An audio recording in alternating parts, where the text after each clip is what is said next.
Hi YouTube, Wolf here again. I've had a lot of requests about changing an air cabin filter on a 2012 and above Chevrolet Impala. So I brought this 2012 Impala into the garage and we're going to do a short video on how easy it is and how you don't need any special tools whatsoever to do this.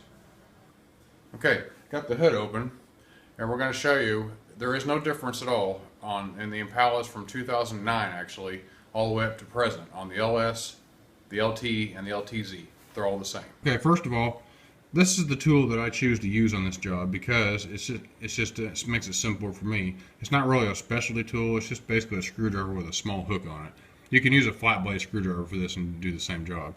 Anyhow, first thing we have to do is pull away the weather stripping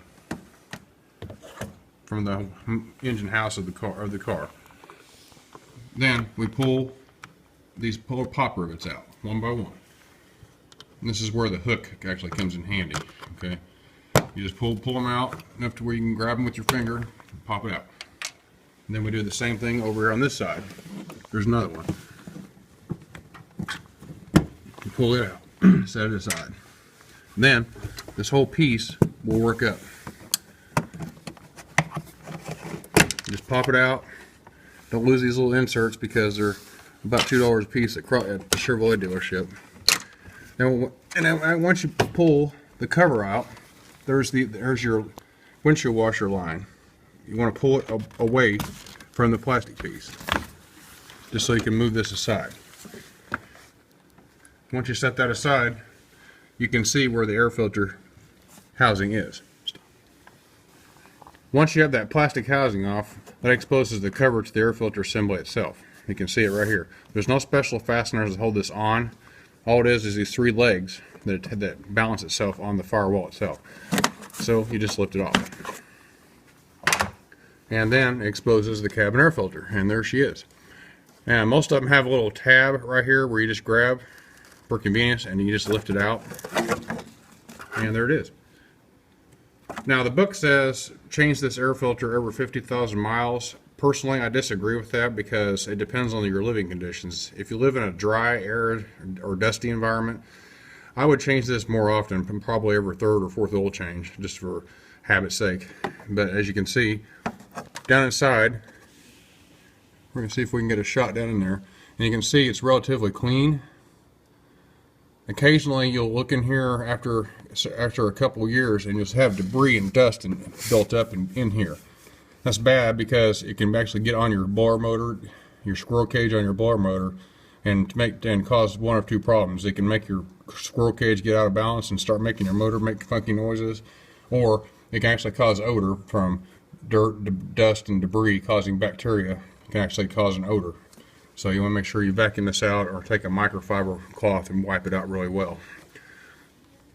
However, this air filter is clean and the compartment's clean, so all we do is we put it back in place. There's little guides right here that just allow you just to slide it right back in place. And just set it back in. Last part is we're just going to put everything back together in reverse order. Simply put the cover housing back on according to where the legs were approximately. Set that back in like so.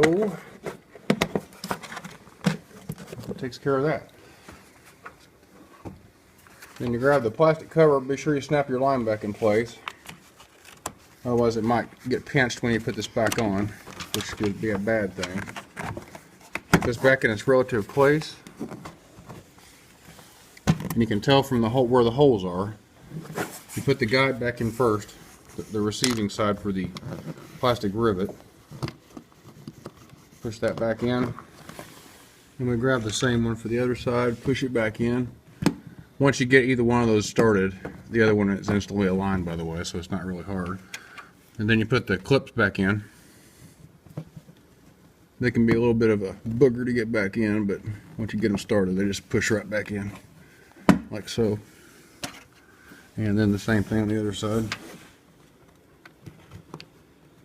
I have big hands, so this is kind of a trick for me.